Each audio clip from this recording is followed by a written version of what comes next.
How do you feel about yourself? Are you self-confident? Are you motivated? Do you procrastinate? Do you really feel that it's possible for you to succeed?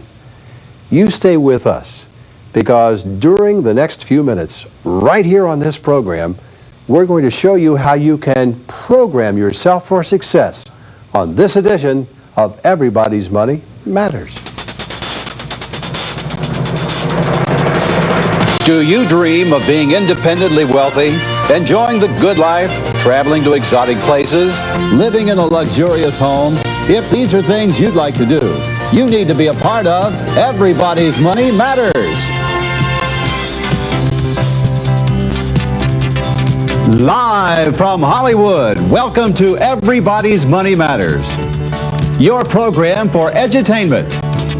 Starring America's foremost expert in real estate, Tony Hoffman, and yours truly, Bob Braun. On tonight's show, program yourself for success by using subliminal programming with Joe Land, a show you don't want to miss. And now your host and the author of How to Negotiate Successfully in Real Estate, America's foremost negotiator, here's Tony Hoffman. Hi, Bob. Hi, everybody. I am so excited about tonight's show. We've got Joe Land with us, and I'll tell you, the subliminal tapes, I don't want to steal all the thunder, but some people have seen Joe on the show before. But it's so exciting what Joe is going to be telling you about how our mind can really tell us what we should be doing if we'll only give the right messages to our mind. I mean, look what it's done for me in my weight loss. We'll talk more about that later. Absolutely, and I want to tell you how important we feel this show is. We are not going to interrupt the body of this program with any commercial. We would like, however, to suggest to you that you have paper and pen or pencil ready, because at the conclusion of Joe Land's talk, we're going to give you a special phone number and a special address so that you can program yourself for success. It's exciting, and when you think about the concept, I saw it work on you. Oh, it certainly did. And tonight he's going to talk about that. Tony, how did he happen to get involved in this? Well, Joe was a national real estate lecturer. And he was with, because I've seen him out there with me on the National Superstar Tour, and he was so enthusiastic, and people were buying his home study courses. And then he got very discouraged about it because people weren't following through. They just weren't applying what we knew worked. They weren't going out and applying it. They were just dying on the vine. And so he said, there's something else, there's something missing, and that's what led him to subliminal tapes. So he got involved in this success program for motivating people and making people have more self-confidence. As a matter of fact... Well, first he did it for himself. I know. Then he started telling other people. So when he's talking from personal experience. We're talking about positive thinking, we're talking about attitude, we're talking about anything you want out of life through the use of the subliminal mind. Well, Tony, one of the things you'll talk about is communicating. It's what you do, it's what I do. You could not always do that, neither could I. But Joe Land can show you how you can. Without further ado, Tony. Here's Joe Land in seminar. Thank you. Thank you. Y'all doing all right tonight? I'm going to tell you something. I got a wild tale for you. You want to get ready. I don't know whether you're going to need a pen and pencil or not, but just get ready, because I've got something to tell you that I'm more excited about than anything I've ever done. Let me tell you what happens to people who try to become financially successful. People go to real estate seminars and they spend 2 days. They go home. They don't need a car to ride home. And those folks are convinced that for the first time, the reality of them living in the posh end of town, having the things they'd really like to have, having the last frontier freedom, the financial freedom, the freedom to have the money to do whatever it is you want to do, can be theirs. And so they call that first for sale by owner the next morning and make an appointment to look at that first property. And I'll tell you, those of you who've been to those courses can relate to what I'm talking about. You make that appointment, and then after work, when it comes time to go over and see that property, they get in their car, and on the way over there, the biggest enemy that ever faces them in their real estate investing career rears its ugly head and stops 90% of them dead in their tracks. You know what it is? I'll tell you what it's not.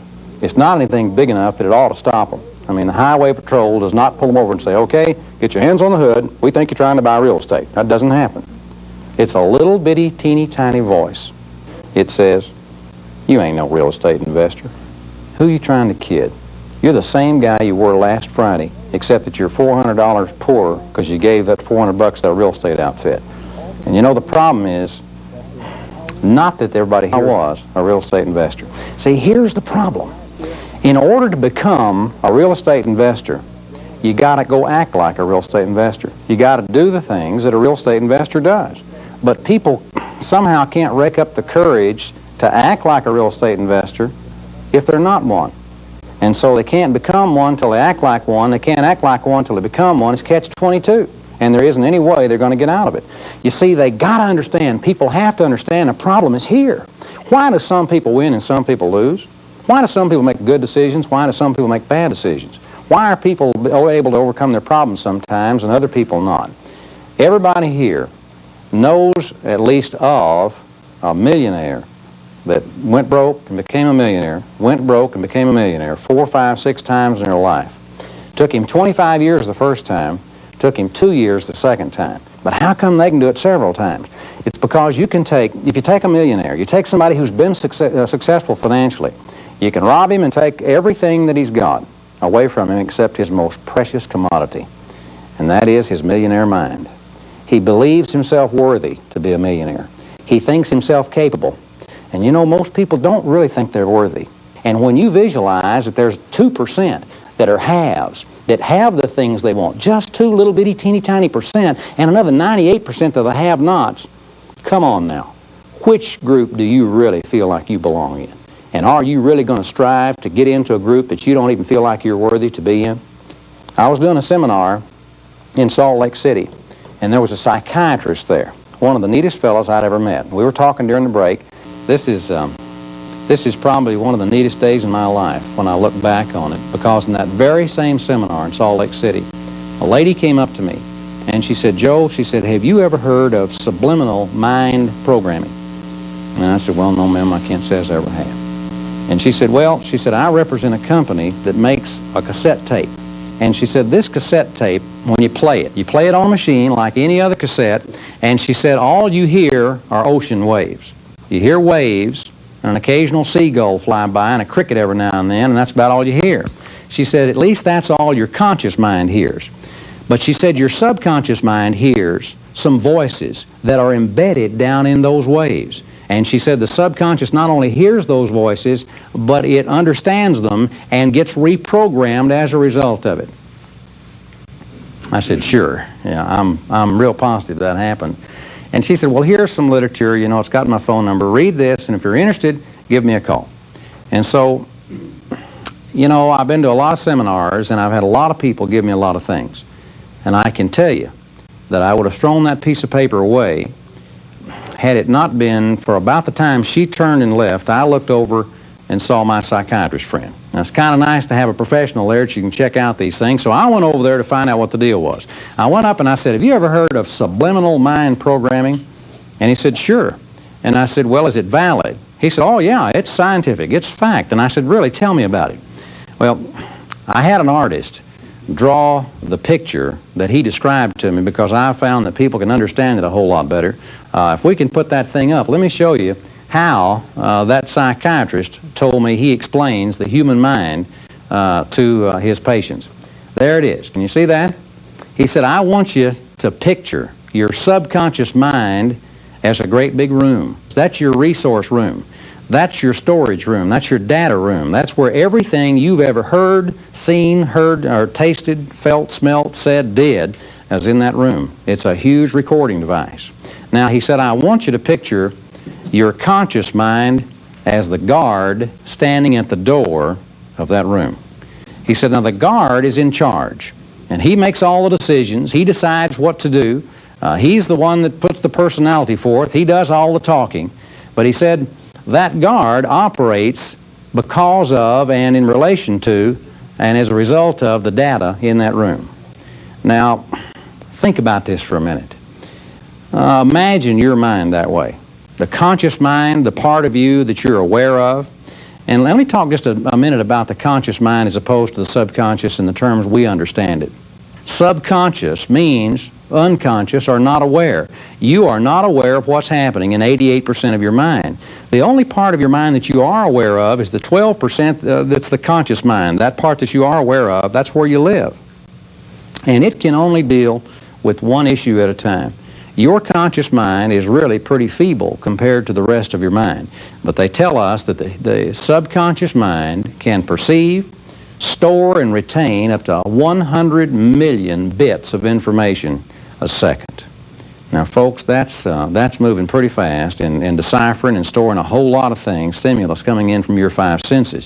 See, your conscious mind can only do one thing at a time, and it's control. See, you think you're in control, but you're not. Your conscious mind is being controlled by your subconscious mind, because the things that are in your room, the things that are in your subconscious mind, your programming, if you will, dictate how you act.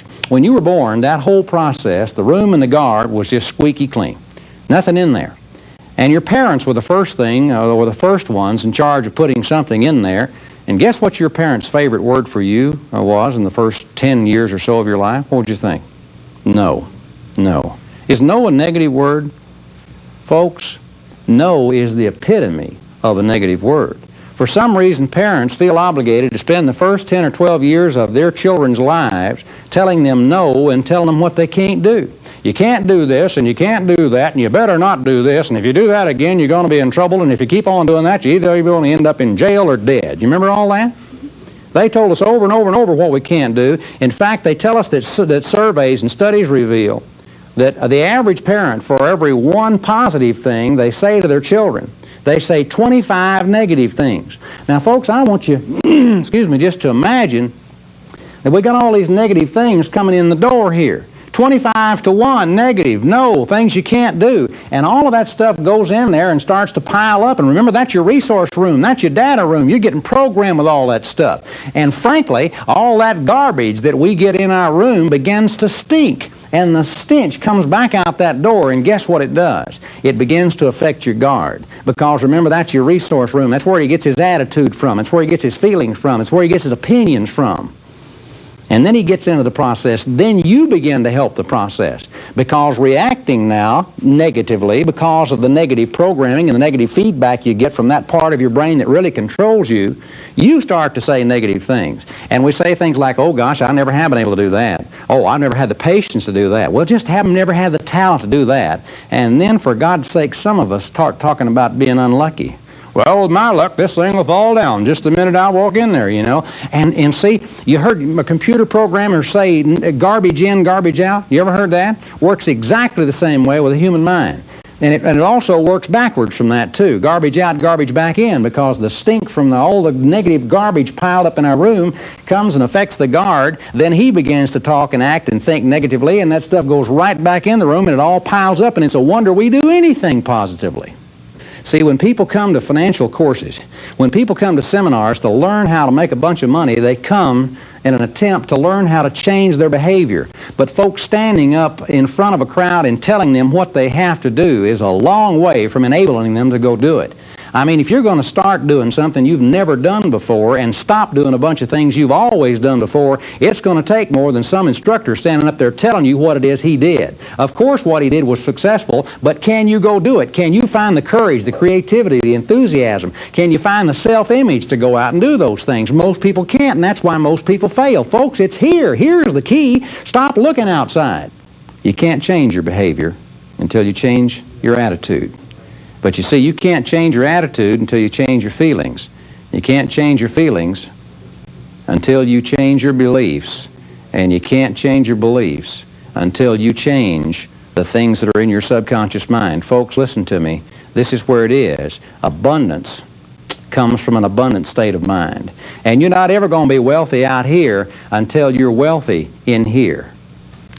This psychiatrist said, Joe, he said, we could solve the problem of all the negative programming in the room. And I'm going to tell you something. You don't even know who you are. You don't have any idea who you'd be if the things that happened to you hadn't happened to you. Because you still react to those things because they're programming. They're in that room. You don't know about them because that's a subconscious, unconscious room, but they control you. He said, Joe, you got a low self-image. And I said, how do you know I got a low self-image? You just met me. He said, because everybody has a low self-image. You know, when you think about what a magnificent creature you are, I'll promise you, you have a low self-image of yourself in comparison to what you really are. And let me tell you how I know. I've had enough of the darkness of my view of myself lift off me that I can see enough light that I can tell you, folks, it's a glorious life if you can just feel good about yourself. And most of us have felt bad about ourselves so long, and when it's been such a gradual process that we're not even aware of our low self-image. And he said, Joe, you got a low self-image. You don't think as much of yourself as you should. He said, I could set you down, Joe. He said, now, we'll never get rid of the negative things that are in your room. They're there forever. It's a storage device, and they'll always be there. But he said, we can cover it up with positive things. We can pile more positive things in there than you have negative, and you'll start to feel good about yourself. And then the breeze that comes out the front door that affects your guard and how he acts starts to smell good, and it starts to feel good, and he starts to feel good about himself, and he starts to feel capable and able. He said there's a couple of problems, though. He says the only way we can get anything into the room is by giving it to the guard. Here's what we do. He said, we just sit down, and over and over and over again I tell you, Joe, you're good. Joe, you're as good as anybody else. Joe, if someone else did it, you can do it. You're unique. You're a human being. God made you, and God didn't make any junk. And he said, we can say all of that stuff we want to, but he said, I've got to say it literally millions and millions of times because you've got years and years and years worth and millions of negative suggestions in your mind that have taken their toll. And he said, you put a bunch of them in there, gobs of them, every time you think and talk negatively instead of positively. He said, well, we could do that. He said, one of us is going to get tired after 6 or 8 months of me telling you how good you are over and over and over, the same sentences, so we pile up those affirmations. But he said, that's not our biggest problem. He said, our biggest problem is that we got to give that message to the guard at the door so that he can take it in the room. And here we go. We say to the guard, Joe, you're good. You're as good as anybody, Joe. You can do it. And we say, okay, guard, take the message in the room. And so he takes the message. But you see, the guard's attitude is affected by the programming that's already in the room, and he's on their side. Did you know that? I mean, his reference point is negative. He feels bad about himself, and so he takes the message, Joe, you're good, and he takes it into the room, and he says, we're trying to make you believe this, but it ain't true, and he puts it down. Now, how much good's that going to do? Remember the movie 2001? Remember the computer? For those of you who didn't see that movie, there was a computer out in outer space, and he was in charge of everything, the life support systems, and they named him Hal. This computer had a personality. He bought foreclosures in his spare time. No, I'm just teasing. That's not right. But this computer had some bad programming, and old Hal began to shut things off and kill people, and they couldn't get him to stop. And they needed to reprogram Hal. They needed to take out that bad programming, and they needed to put in some good programming. But they couldn't because Hal wouldn't let them, because Hal suffered from his bad programming. And part of the programming process was to teach him that that's who he was and that's who he should be and that was normal for him. And he resists change. He wouldn't let you change him because we don't like people changing our program. And so we tend to be what we think we are when in fact we are just reacting to garbage that's in our room. And so they were faced with a problem of trying to find a way to get into Hal's data banks and change his programming without him knowing it. And folks, that's exactly what has to happen in your subconscious mind. Your guard is going to taint, is going to stop, is going to almost void any attempt to put new programming in your subconscious because he's affected by that programming. And so, subliminal. Subliminal means perceptible or perceivable to the subconscious mind, but not perceptible to the conscious mind. We got our first view of subliminal in 1957. It was in a little movie theater in New Jersey. The movie was Picnic, and it starred Kim Novak. Remember that? Yeah, I thought so. There were some advertising people. You might know they'd be capitalists looking for a buck that would discover this thing and bring it out in the open. But here's what happened. In the film that they ran that movie on that night, they put in every few frames. Now, I used to think it was a picture of popcorn, but it wasn't. It was the words, eat popcorn and drink Coca-Cola. It came on for 1/1000th of a second. Much too quick for you to see. Nobody saw it. At least they didn't think they saw it, but somebody in there saw it because the popcorn sales went up 58% that night and the Coca-Cola sales went up 18%. See, your subconscious mind is so much more active and capable and powerful than your conscious mind. All your conscious mind does, remember, it can only deal with one little issue at a time. It takes the skim off the top. It takes just the top, the obvious, from what's being fed into it by its five senses. And 1/1000th of a second was just not enough time for the conscious mind to pick it up. But it went into the eye. The eye works all the time. Even things that only are there for 1/1000th of a second go into the eye, into the optic nerve, and their subconscious mind was perfectly capable of seeing it and reacting to it. And that's how come the popcorn sales went up that night.